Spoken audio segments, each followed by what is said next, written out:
नमस्कार दोस्तों, आर्ट्स वाला यूट्यूब चैनल पर आप सभी का स्वागत है। तो चलिए आज की क्लास शुरू करते हैं। आज हम लोग जानेंगे क्लास 12th के बारे में जानेंगे, जिसका महत्वपूर्ण क्वेश्चन आंसर देखेंगे। पॉलिटिकल साइंस चैप्टर का पॉलिटिकल साइंस चैप्टर 1 का देखेंगे आज महत्वपूर्ण क्वेश्चन, जो कि बिहार बोर्ड एग्ज़ाम 2024 में जो होने वाले हैं क्लास 12th के लिए, जो कि महत्वपूर्ण होने वाला है। प्रत्येक चैप्टर का चैप्टर वाइज लेके आएंगे दोस्तों, और ऑब्जेक्टिव भी लाते रहेंगे, सेपरेट वीडियो लाते रहेंगे अलग अलग।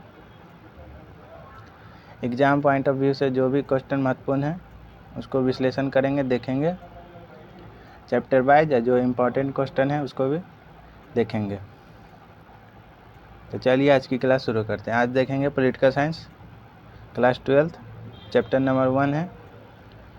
तो चैप्टर नंबर 1 है राष्ट्र निर्माण तथा उसकी समस्या। इसी का महत्वपूर्ण क्वेश्चन आंसर देखेंगे दोस्तों, राष्ट्र निर्माण तथा उसकी समस्या। तो लघु उत्तरीय, दीर्घ उत्तरीय, long and short answer type question answer देखेंगे। पहला लघु उत्तरीय देखेंगे, short answer type question. Question number first है, भारत के लिए विविधता में एकता का क्या अर्थ है? भारत के लिए विविधता में एकता का क्या अर्थ है? विविधता में एकता का अर्थ है, विविधता में एकता को कहते हैं यूनिटी इन डाइवर्सिटी कहते हैं इंग्लिश में। तो क्या है भारत के लिए अर्थ विविधता में एकता का? तो आंसर है, भारत में विविधता में एकता की प्रसिद्ध अवधारणा बिल्कुल सटीक बैठती है। भारत में विविधता में एकता की प्रसिद्ध अवधारणा बिल्कुल सटीक बैठती है। विविधता में एकता का अर्थ है अनेकता में एकता, अनेकता में एकता है। भारत एक ऐसा श्रेष्ठ देश है जहाँ पर विविधता में एकता देखने के लिए यह बहुत स्पष्ट है, क्योंकि अपने धर्म के लिए एक दूसरे की भावनाओं और भरोसों को बिना आहत किए कई धर्म, नस्लों, संस्कृतियों और परंपराओं के लोग एक साथ रहते हैं। भारत में कई तरह के धर्म, नस्लों, संस्कृति और परंपरा के लोग एक साथ रहते हैं, इसलिए भारत में क्या है, विविधता में एकता पाई जाती है। भारत विविधता में एकता का देश है, इसे अनेकता में एकता कहते हैं। पहला क्वेश्चन देख लें दोस्तों। दूसरा क्वेश्चन है, जो कि इम्पोर्टेंट क्वेश्चन है, मोस्ट इम्पोर्टेंट क्वेश्चन है। दूसरा, जम्मू कश्मीर भारत का अभिन्न अंग है, कारण बताइए। जो कि बार बार एग्जाम में पूछता है दोस्तों जम्मू कश्मीर के बारे में।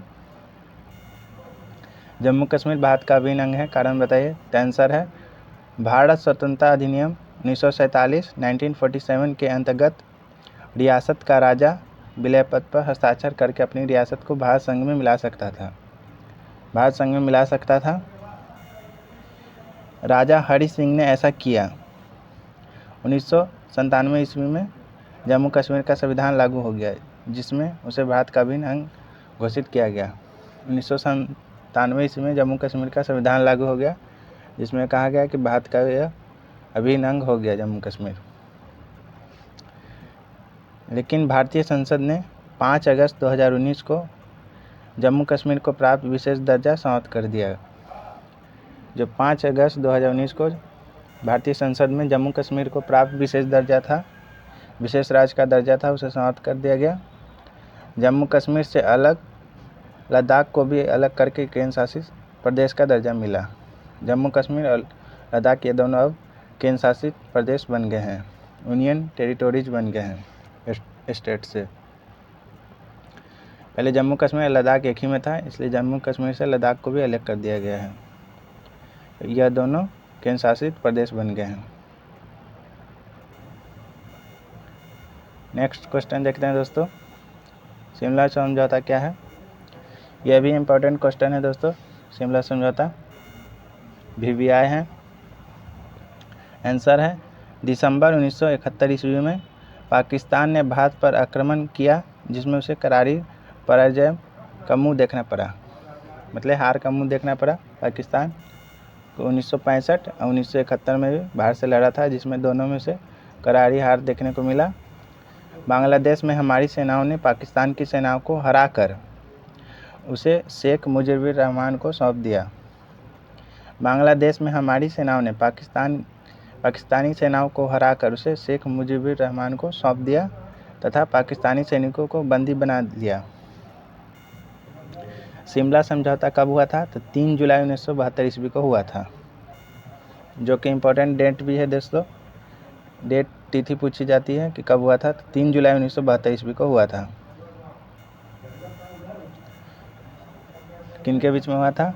तो पाकिस्तान के राष्ट्रपति जुल्फ़िकार अली भुट्टो तथा भारत की प्रधानमंत्री इंदिरा गांधी के बीच एक समझौता हुआ था, जो कि समझौता कहा जाता है, जिसके अंतर्गत उग्रवादियों को रिहा कर दिया गया, उनकी वापसी की गई तथा यह तय किया गया कि दोनों देश परस्पर वार्ता से अपनी समस्याओं का समाधान करेंगे।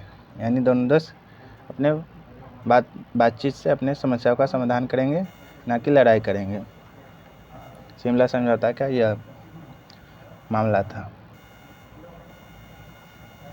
शॉर्ट के बाद लॉन्ग आंसर टाइप क्वेश्चन देखते हैं दोस्तों, दीर्घ उत्तरीय प्रश्न उत्तर।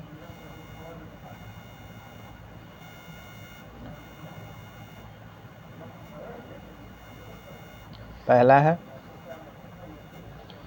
है प्रश्न, राष्ट्र निर्माण का अर्थ बताएं।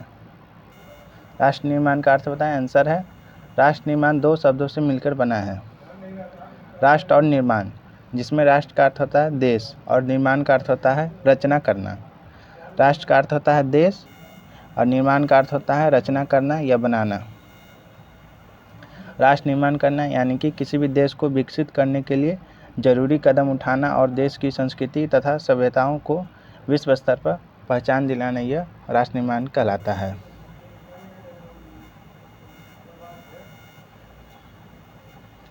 आमतौर पर सरकारें राष्ट्र के निर्माण का कार्य करती हैं।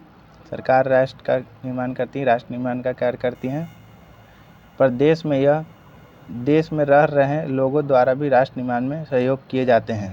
लेकिन देश में जो भी रहते हैं लोग, वो राष्ट्र निर्माण में सहयोग का कार्य करते हैं। राष्ट्र निर्माण में कई तरह की गतिविधियां शामिल हैं, जिसमें मुख्य रूप से देश के नागरिकों तक हर आवश्यक सुविधा पहुंचाना, शिक्षित समाज का निर्माण करना, सैन्य शक्ति को बढ़ावा देना, सुरक्षित वातावरण का निर्माण करना, प्रति व्यक्ति आय में वृद्धि करना, राष्ट्र को पूर्ण रूप से विकसित करना तथा विश्व में पहचान दिलाना ही राष्ट्र निर्माण है। राष्ट्र को पूर्ण रूप से विकसित करना, विश्व में पहचान देना, ये सब राष्ट्र निर्माण है। इसके लिए देश के हर वर्ग, धर्म, जाति के लोगों का योगदान आवश्यक है। इसके लिए देश के हर वर्ग, धर्म, जाति के लोगों का योगदान क्या आवश्यक है। देश में मौजूद कई संगठन राष्ट्र निर्माण की बातें करते हैं तथा इसके लिए प्रयास भी करते हैं। कई बार इन संगठनों में विचारों को लेकर वाद विवाद की स्थिति बन जाती है संगठन में। अगला क्वेश्चन देखते हैं दोस्तों। अगला क्वेश्चन है जो कि इम्पोर्टेंट क्वेश्चन है दोस्तों। क्वेश्चन नंबर 2 है, दूसरा नंबर है, भारत में राज्यों के पुनर्गठन का विवेचन कीजिए। भारत में राज्यों के पुनर्गठन का विवेचन कीजिए। आंसर है, भारत में राज्य पुनर्गठन 1950 ईस्वी में संविधान के लागू होने के समय से ही स्थिति थी।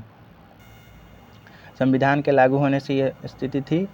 आंध्र क्षेत्र में अलग तेलुगु भाषी लोगों का राज्य के लिए आंदोलन ने उग्र रूप धारण कर लिया, आंध्र प्रदेश के लिए। तब 1953 ईस्वी में आंध्र प्रदेश बना, जो कि भाषाई आधार पर बनने वाला ये भारत का पहला राज्य है। आंध्र प्रदेश भारत का पहला राज्य है, वो भी भाषाई आधार पर बनने वाला।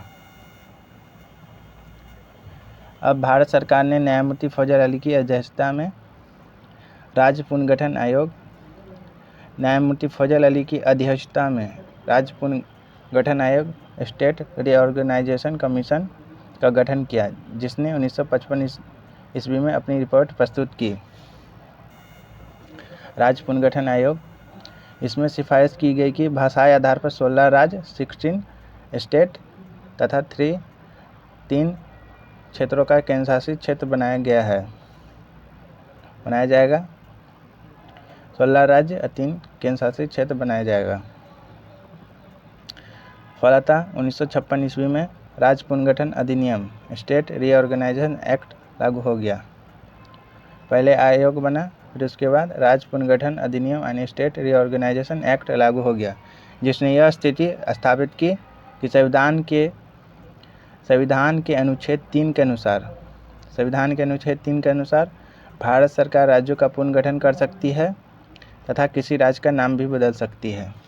संविधान के अनुच्छेद कितना है? तो अनुच्छेद 3 के अनुसार भारत सरकार राज्यों का पुनर्गठन कर सकती है, फिर से गठन कर सकती है तथा किसी भी राज्य का नाम भी बदल सकती है।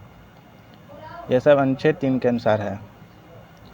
जैसा कि दोस्तों हम लोगों ने जाना क्लास 12 चैप्टर 1 के बारे में, महत्वपूर्ण क्वेश्चन आंसर देख लिए। इसी तरह प्रत्येक चैप्टर के लाते रहेंगे, इसलिए वीडियो में आप बने रहिए, चैनल के साथ जुड़ जाइए। मिलते हैं नेक्स्ट वीडियो में दोस्तों। जय हिंद।